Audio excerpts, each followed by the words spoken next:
course, our second speaker, he's working on his personal persuasive influencing path, and he's in level 3 of that pathway. Please help me welcome Charbel with his speech titled Running Towards the Storm. Charbel?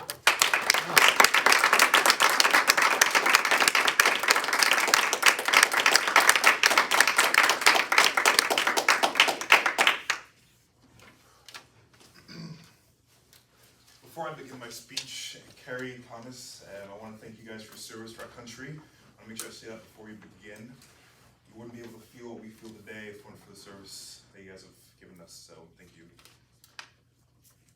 Ladies and gentlemen, fellow Toastmasters, my speech today is about conflict. What I mean by conflict is not this idea of interpersonal bitterness or conflict based on I don't like him, I don't like her. Today I'm talking about conflict that exists within the workplace. The story I'm going to think of is my first experience in leadership. My very first issue or conflict was with Daria, my employee Daria. A month and a half, 2 months into my tenure as a leader, first time at the age of 23, I had a team of 5 individuals I was managing under. As I left work this one day, I looked across the room, elevators are on the corner. Look at Daria, she looked a little bit sadder than she usually does. And she usually does look rather sad, unfortunately. So I looked at her and I realized that I had to say something. Dear Lord, I hope to God this conversation is quick and simple and I can go home and relax and spend time with my wife before I go to bed. I decided to walk towards her and ask her, Daria, how are you doing today? About 4:55 on a Thursday afternoon, middle of September, 50 degrees outside. Didn't want to have that conversation, but I did. 5-10 minutes later, I kid you not, tears running down her eyes. Daria hated every single moment of being on my sales team. Hated. She felt pressure from her dad, who was an executive in the company. She did feel that a little bit, she voiced to me, but she hated being on my team. Can you imagine? And I was a first-time leader. I had no idea what I was doing.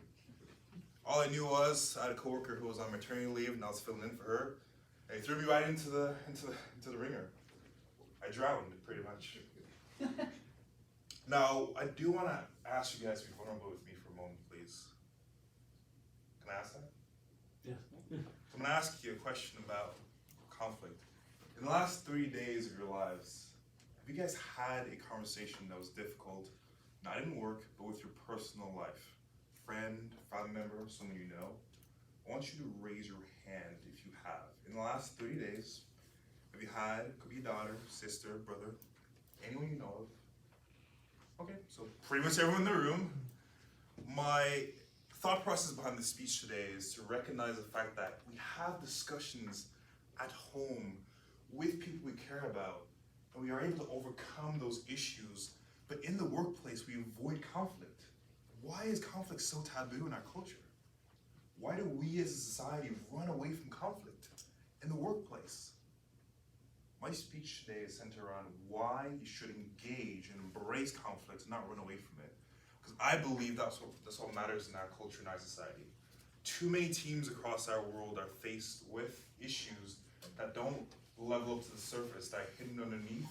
And these teams are prevented from being effective because of the fact that they could not address conflict, issues, tensions.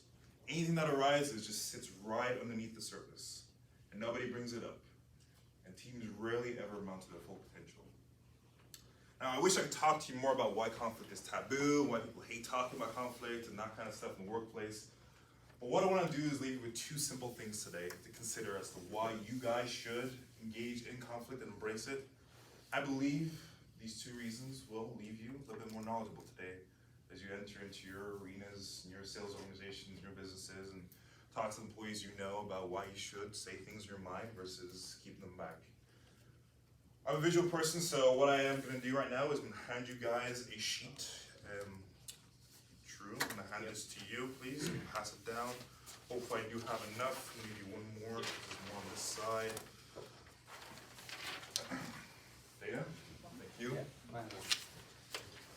I want you all to look at the second from the bottom. I want us all on the count of 3 to read it out for us, please, as soon as everyone has these pamphlets. On the count of 3, I want us all to read out the second from the bottom. 1, 2, 3. Fear of conflict. Alright, fear of conflict. The reason why I bring this up is because right above fear of conflict, you see what exactly? Lack of commitment. Exactly.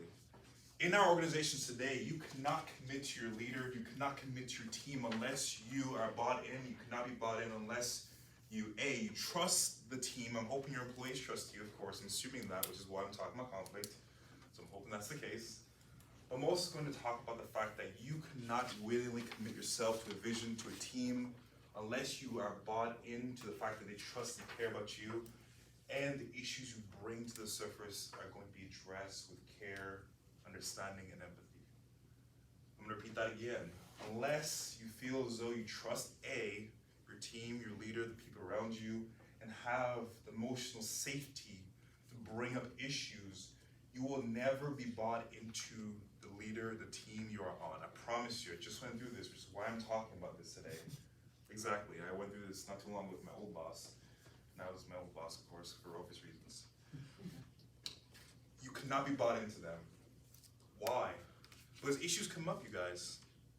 The reason why I asked you about the fact that the reason why I asked you why you had conflict, or if you had conflict in the last 30 days with someone in your personal life, is because you do. Things do come up in life, and that's the nature of the world we live in. What matters the most is you address these concerns with someone who genuinely cares about you, trust, with the psychological safety of a workplace. That's all great and dandy, Charbel, but what does that leave me with? Well, that graph there is from a book that I love, and shout out to Patrick Lencioni. I highly recommend you read his book on conflict and the 5 dysfunctions of a team, if you've all heard it. Great book. But what I leave you with is one analogy that I believe will stir a little bit of pot here, per se. In the state of Colorado, it's one of the very few places in the world that these things happen. There are buffalo, and there are also cows in the same physical space. The Rocky Mountains, storms come from the east all the way to the west. Buffaloes and cows exist within the plains and the mountains in Colorado. One of the very few places in the world with that type of typography. Very unique. How buffalo and how cows interact with storms is drastically different. Cows, when storms come their way, they turn away from the storm. They run the opposite direction. And that prolongs how long they stay in the storm. True story, I can read this as well. Cows run away from the storm. So, you get where I'm getting at this. Buffalo, unique animal in animal kingdom. Buffalo actually turn towards the storm. They face it head on, which minimizes the amount of time they stay in the storm. This only happens in very few places, and Colorado is one of them. Buffalo and cow. One faces their storm, minimizing the trauma, the injury, thunder, the lightning, the scary stuff, the rain. We all love rain. Cows run away from the storm. I want you guys to be people that run towards the storms of life. Because when you do, you will minimize the challenges, the hardships, the things you go through that are uncomfortable. Because inevitably in our world, we know things that come up against us will come. Expected. But you have a choice to make. You have a choice to face those storms like a buffalo, or to run away from them and prolong the suffering. Ladies and gentlemen, my challenge to you all is to engage in conflict in the workplace. That's as simple as it is. Conflict will come in your personal lives. There's more to why conflict is taboo and why people don't like it, how you should deal with it. I don't have time for that all today, I'm over time. But I will ask you to challenge yourselves and engage in conflict. And most importantly, your lives will be made better because of it. Thank you so much.